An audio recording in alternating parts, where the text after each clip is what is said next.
movement. South Africans are coming in, buying oil lands. Brazilians are coming in, buying Chinese.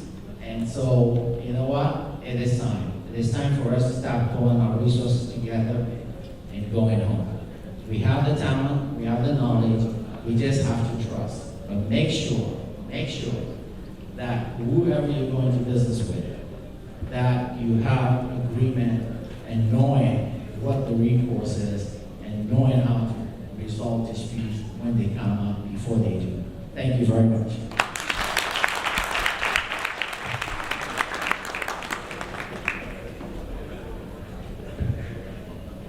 Let's give a big round of applause for that presentation. When you guys got to Tamato and the Yanda over Sabah, Lanubua, Amona, Onyango, Ikeja, Yidugua, Yifia, Ototora Camp, Kapakamana, Makila Game, and Yango. Oi, Blibona, or Telmona, me, a wow, Macaran in the Sabome, maybe you know the money can be sharp, but not the people, you're not here. Thank you so much. Next on the list, I'm a dog. oh, yes, we take an amateur. America, there is on coming home. Next on our guest list is Dr. Anthony Muto. Reading his vow, he's a native of Accra, Ghana, capital, and therefore I presume he's a Ghana. Well, very well. Where's on? I need to have a book at Yahweh's home, but don't be a material, but I don't want to look. Now, I gave what you learned. Like you look at one about what I will try up, it was his from me. And therefore, not waste time. Dr. Wuto, a native of Accra, Ghana, that's what he's here on his bio. Therefore, forgive me. He's a level born and bred in Accra, Ghana. He's an associate dean of the School of Pharmacy at Howard University and also a professor in the Department of Clinical and Administrative Pharmacy Sciences in the College of Pharmacy, Nursing and Allied Health Services Research. He's also the co-director of the Center of Excellence at the University of Maryland, Baltimore. He received his bachelor's over there. And then we are also told that he has varied research interests, including pharmacoepidemiology, alternative therapies, health services, HIV and AIDS infection, etc., etc. Mr. Wuto has been practicing, is a practicing pharmacist in Maryland since 1990. He has worked in various settings, including hospitals, retail outlets, consultancy, and so on and so forth. In order not to waste your time, please join me to welcome our brother, Dr. Anthony Wuto. Over to you. Good morning. Good morning. Mr. President, Honorable Deputy Minister, honorable platform guests, ladies and gentlemen, I want to first thank the organizing committee for inviting me to speak. And as my big brother, Mr. Lyman, introduced himself, I'll also introduce myself as Asoma. I'll be giving this presentation in English. I was asked by the committee to talk about the use of herbal products in the treatment of HIV disease. And so I'll give a brief overview and then specifically into the area. Most of us are familiar with HIV as a problem, not just here in the U.S., but also particularly in Africa. Around the world, there are around 33 million people who are diagnosed with HIV and who are currently living with HIV. In Ghana specifically, it's approximated that around 2% of the population is HIV infected. But in fact, the rate of HIV here in Washington, D.C. exceeds even that in Ghana. In Washington, D.C., we believe that somewhere around 3 to 4% of the population has HIV.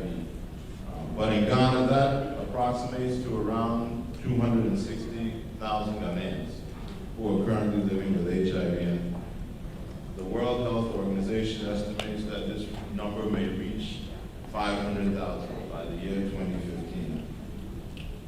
We've made a tremendous amount of progress in the way that we treat HIV patients, the way that we use drugs and medications, but there's still a lot of limitations with the drugs that we use, and there are some problems with the drugs themselves. Currently, there's no cure for HIV, but as researchers, what we've been able to do is we've gotten to the point that we can treat HIV as a long-term chronic disease, the same way we treat diabetes and hypertension. The important thing is to identify people, diagnose them early, and get them into a system of treatment. When we're using the prescription drugs to treat HIV, we have really three main goals. The first goal is to reduce the amount of HIV virus in the body. The second goal is to help to build or restore the body's immune system to be able to fight off disease. And the third goal is to help improve the quality of life of people living with the disease. There are now maybe around 30 to 35 prescription drugs to treat HIV, but the problem with many of these prescription drugs is, one, every drug has side effects. With HIV in particular, we see some of these drugs can actually cause diabetes. Some of them cause liver damage. Some of them cause damage to the pancreas and other organs. Most of them will cause nausea and vomiting. So with the prescription drugs, there are always some side effects that the patients will also have to manage. The second major issue with the prescription drugs is the cost.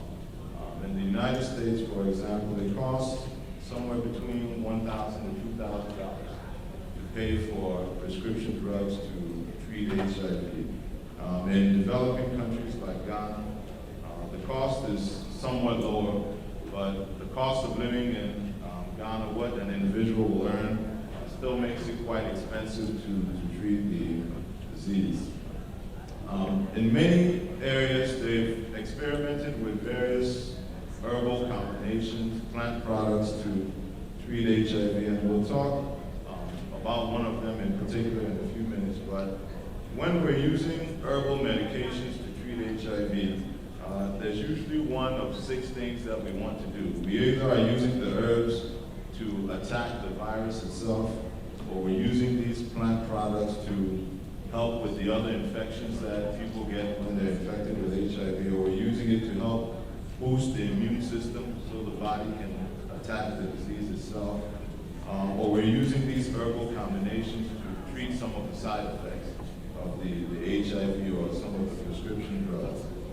I won't go into a lot of detail, but one of the points that we'll make is that in virtually every country around the world, people have been using one herbal combination or another in lieu of prescription drugs, largely because of the cost. So there's, in Japan, there are various plants that have been tested to treat HIV. In China, there are a number of products that have been tested.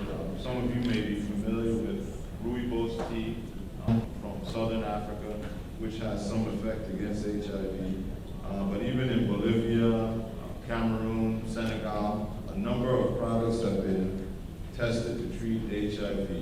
One of the things that we have to remember when we're talking about treatment is the difference between prescription drugs and herbal combinations, both in regulation and in what they do.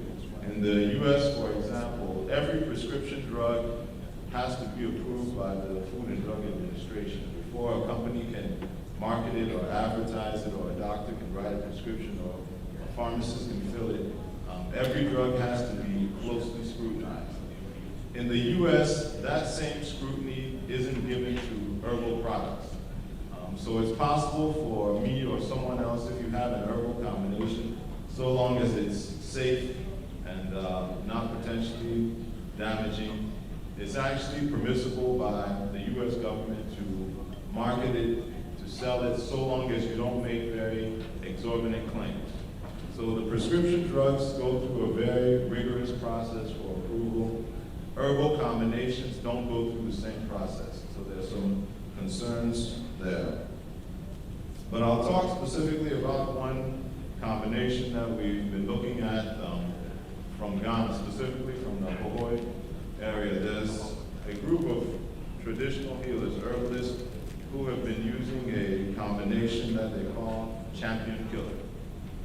This product, Champion Killer, is actually a combination of citrus juice and the bark from two plants that grow actually in the Volta region, but also in other parts of Ghana. When they approached us first about testing this combination, they thought it was a cure for HIV, and that they use it and it has dramatic effects. And we didn't necessarily think that it was a cure, but we were interested in testing to see whether or not it may have any positive effects against the HIV virus. It was tested in mice. They found it to be safe in mice.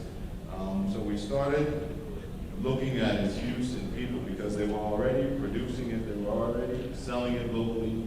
They had a number of people who they believe had some benefits from the product.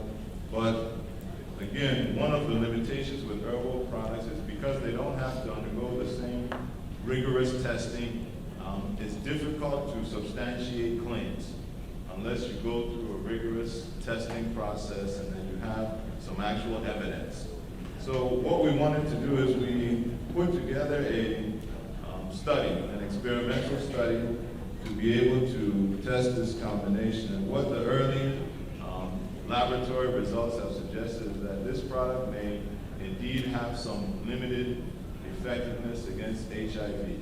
So some of the early results have looked at using it in animals, using it in test tubes to do some preliminary testing, but we still don't have complete details in people, but it appears it may be effective.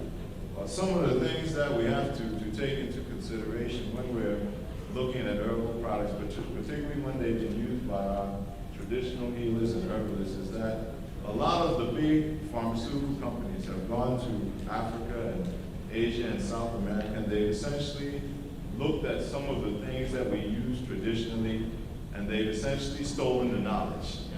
They'll take these products, they'll extract the active ingredients. No credit is given to the traditional healers. The people don't directly benefit. So one of the things that we wanted to do as we were developing this experiment is we wanted to obtain patent rights for the herbalists, so that as we're doing the testing and we're experimenting, if there's any beneficial effects, the herbalists themselves will directly benefit financially, and they'll have the right to the products that they've been using. But one of the other concerns is that when you're testing a product, particularly for a disease like HIV, we have to be careful that it's not seen that we're taking advantage of our people, that they'll have the same rights to medical care, that they'll receive the same benefits that people would receive here in the States. And so we're in the process of really getting funding from either the U.S. government or from some other agencies to do a small experimental study to see whether or not we can actually demonstrate that this product is effective in people. We don't think it's going to be a cure, but we believe if we can verify some of the results that we've seen in the laboratory testing, it may provide not necessarily an alternative to the prescription drugs, but it may be used as an adjunct. So an individual may not have to take all of the same prescription drugs with many of the side effects, but we could use either smaller quantities in combination with some of these herbal products. I think I'm near already out of time. But so just in conclusion, what we'll say is that we've made a lot of progress in the way that HIV is treated. The prescription drugs that are being used now are actually very effective. The problem is that they also have major side effects and they're expensive. So hopefully if we're able to make some progress in terms of testing this herbal combination as well as other herbal combinations that are being tested in Japan and China and South Africa and other parts of the country, we may be able to make some definitive progress in continuing to tackle HIV as a disease. Thank you.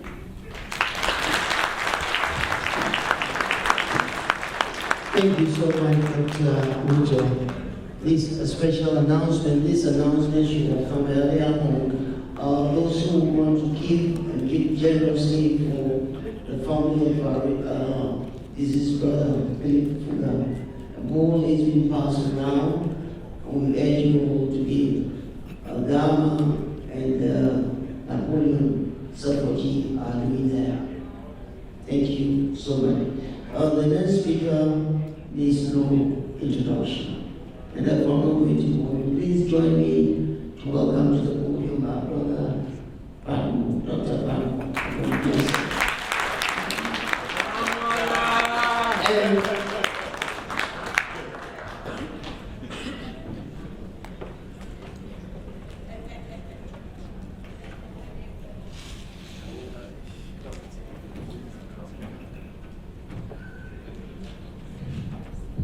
And lastly, if there are some amongst us from Detroit, please see our brother Abu Prince of Detroit.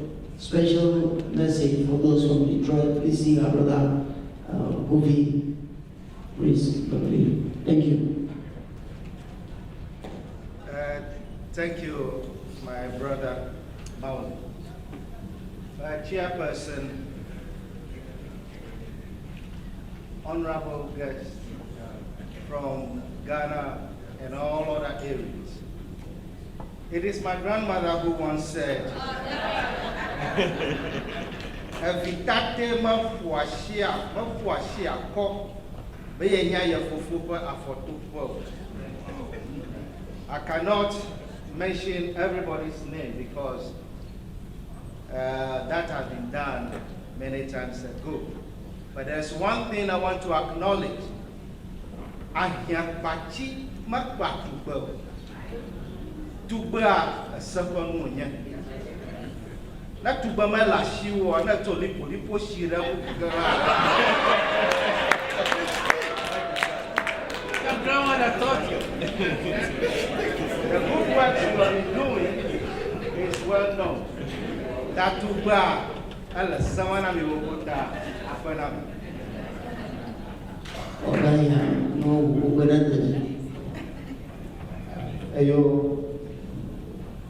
Ladies and gentlemen, I'm forced to use a foreign language against my will. The theme for this year's convention is employing education and business investments as instruments for developing our able land. For me, this theme couldn't have come at the right time, for Ebelan is at a crossroad of having the first government-sponsored university in history. Why did I say so?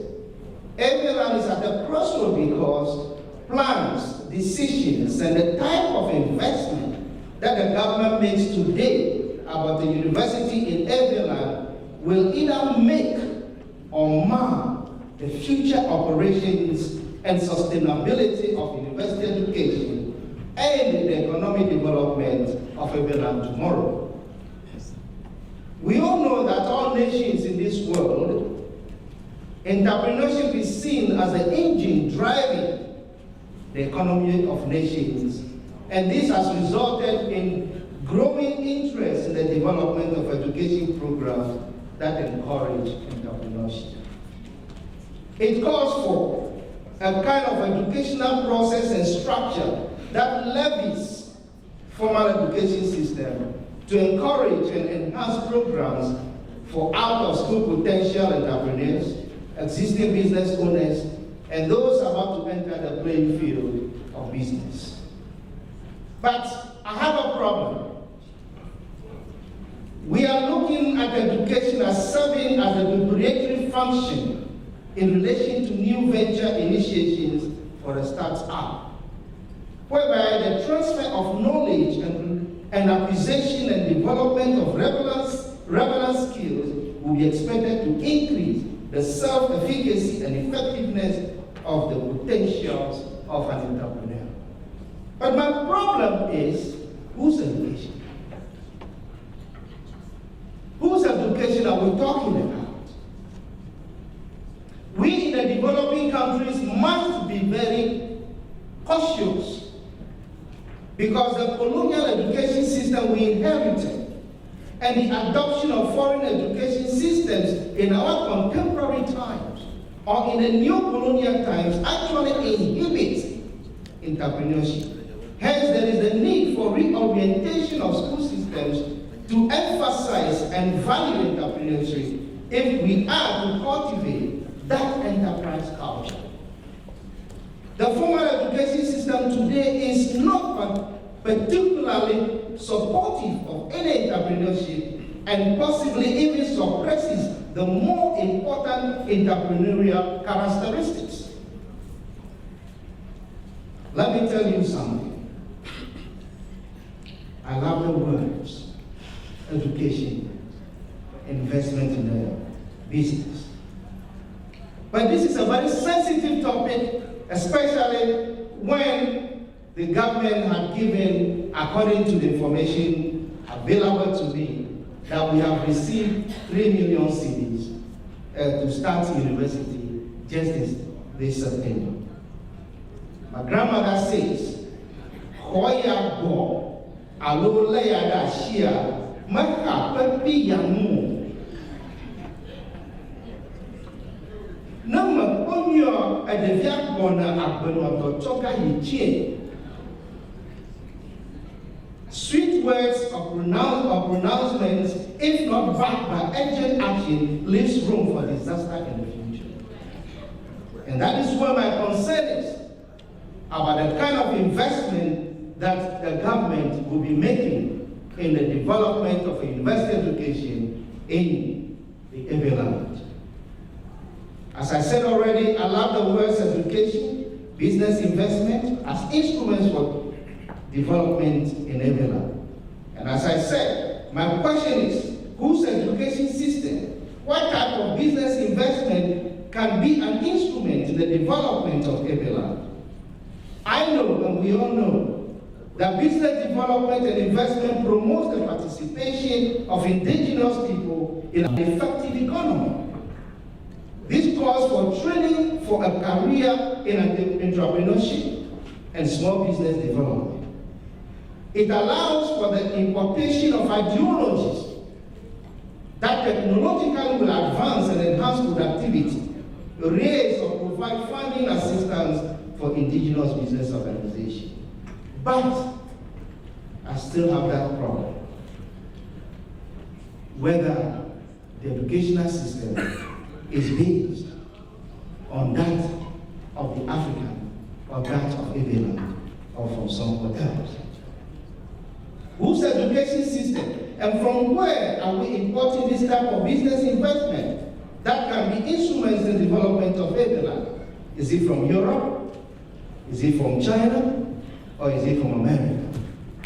If they come from those areas, then are we Europeanizing? Are we indulging in the Europeanization of our industries, Chinanization of our indigenous communities, and Americanization of our dreams of development for everyone?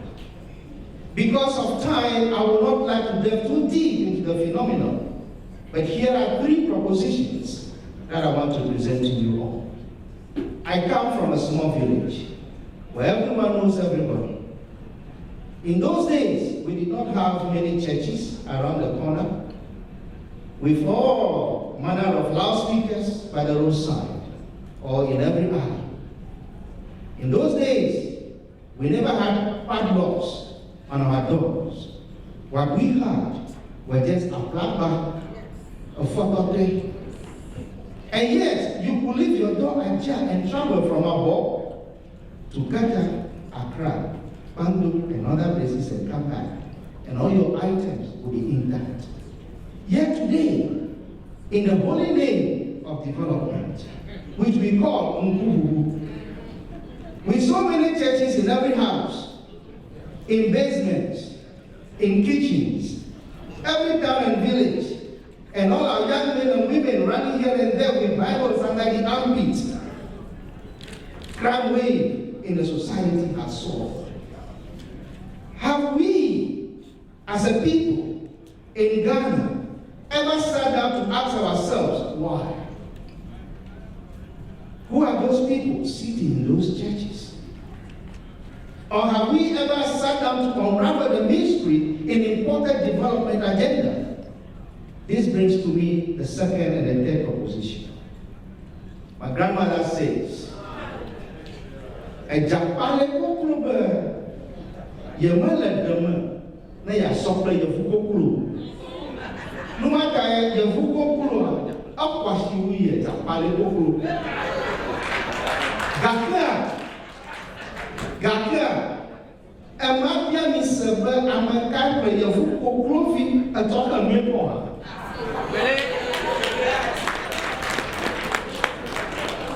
And bien you faut qu'on se barre. Ye toro na jiga fona. Ay ye ta pale ko kulo. Ye toro era e paji, ye ga fona. Meaning the village hand says it is not valuable as a poultry chicken. That is why when it is Christmas or festivities, people go in for the poultry chicken. Now, importing a foreign idea in education and business is like going for a fertilizer for your plant. But the point I want to make here is that when you go and buy that fertilizer, they tell you, do not pour the fertilizer onto the seed or onto the plant. Make a hole